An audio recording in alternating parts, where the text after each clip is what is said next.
Hello, आता आपण बघूया लग्नानंतर होईलच प्रेमचा एपिसोड रिव्ह्यू. पार्थ घरी आलेला असतो तर रम्या बोलत असते की पार्थ, अरे तू काही काळजी करू नको, मी तुझी काळजी घ्यायला आहे.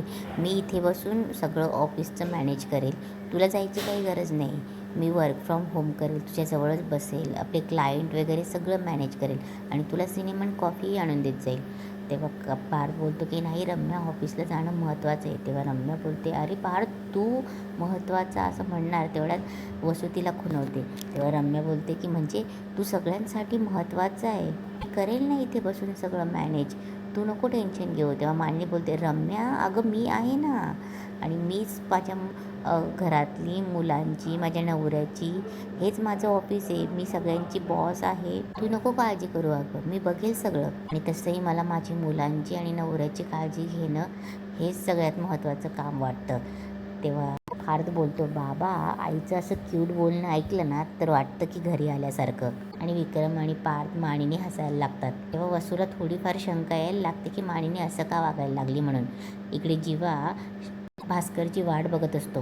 तेवढ्यात जीवाला आनंद निवासचे ट्रस्टी भेटतात. तेव्हा जीवा बोलतो, सर सर तुम्ही कसे आहात. तेव्हा ते बोलतात की अरे मी ठीक आहे, तू कसा आहेस ते सांग. तेव्हा जीवा बोलतो, मी मस्त आहे, पण सर तुम्ही भारतात कधी परत आलात. तेव्हा तो बोलतो, अरे 2च दिवस झाले, दिवाळीसाठी आलो रे मिसेसला घेऊन, आणि तुला तर माहिती आहे आम्ही परदेशात जरी असलो ना तरी भारतातले सण आम्ही विसरत नाही, स्पेशली दिवाळी.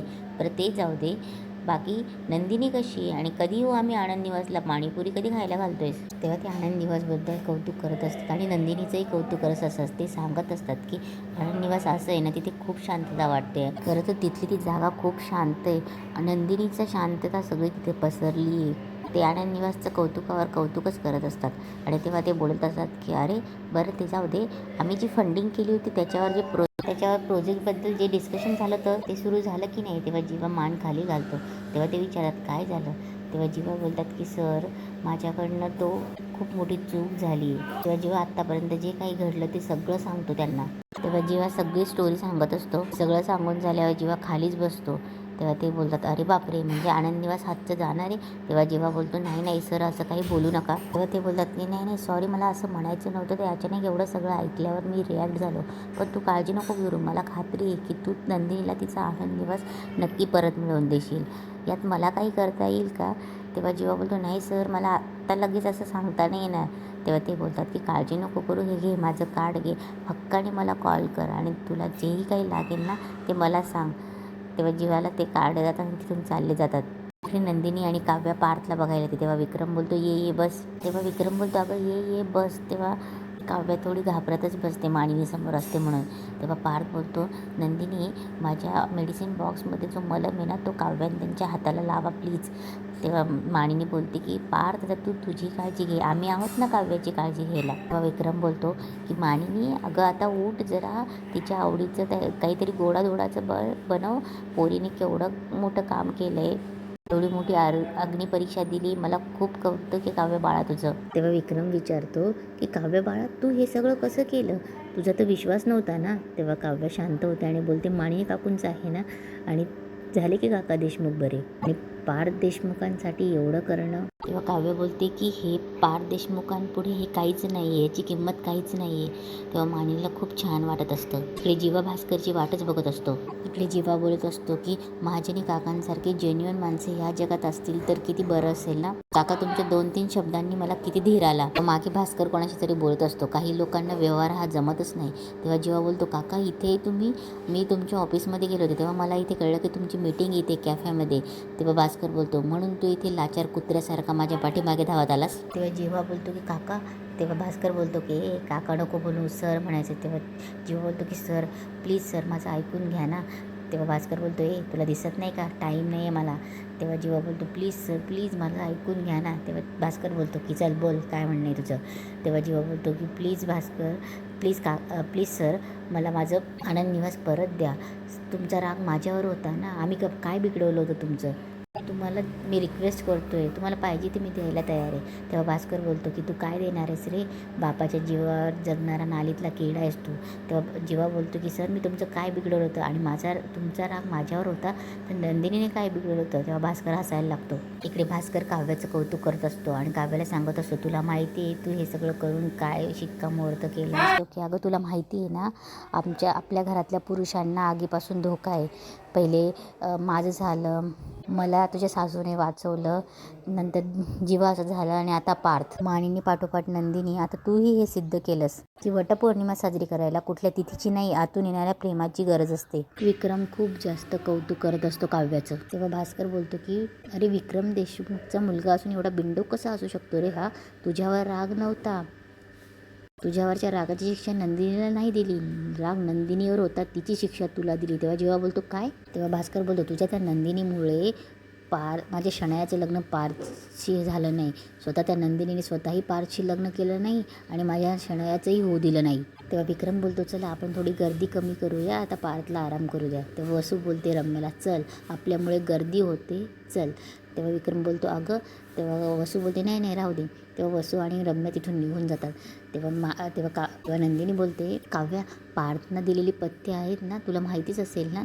तेव्हा काव्या बोलते हो मी नंतर तुला एक्सप्लेन करते. तेव्हा नंदिनी बोलते अगं नाही तुला माहिती आहेत ना, मग तुलाच तर करायचं आहे आता हे सगळं. तेव्हा काव्या बोलते नाही मला गेस्ट रूममध्ये जावं लागेल, अभ्यास करायचा आहे. मानिनी काकू तुम्हाला एक्सप्लेन केलं तर चालेल ना. तेव्हा मानिनी तिच्याकडे बघत असते.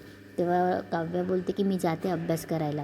तेव्हा मानिनी उठते आणि बोलते थांब काव्या. तेव्हा मानिनी काव्याजवळ जाते आणि बोलते अभ्यास नंतर कर, थोडा वेळ बस पार्थजवळ. तेव्हा नंदिनी त्यांना खूप भारी वाटतं. तेव्हा पार्थला खूप आनंद होतो. पार्थ पटकन काव्याला खुणवतो की इथे बसा म्हणून. इकडे भास्कर जीवाला बोलत असतो तुम्ही तुमच्या आयुष्यात सगळे पुढे निघून गेला तरी पण माझ्या मुलीचं काय, ती मूव झालीच नाही, ती तिथेच आहे अजून.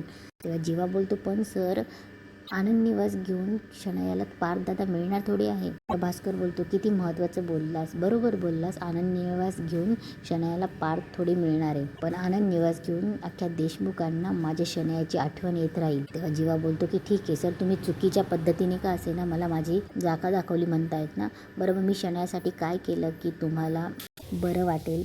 इकडे विक्रम काव्याला बोलत असतो की ये काव्य ये बस इथे. तेव्हा विक्रम काव्याला पार्थजवळ बसवतो आणि विक्रम बोलतो की बघितलंस का बायकोशी जरी बसल्यावर नवऱ्याच्या चेहऱ्यावरची कळी किती खुलली येते. तेव्हा नंदिनी बोलते या बाबतीत पार्थ एकदम तुमच्यावर गेलेत बाबा.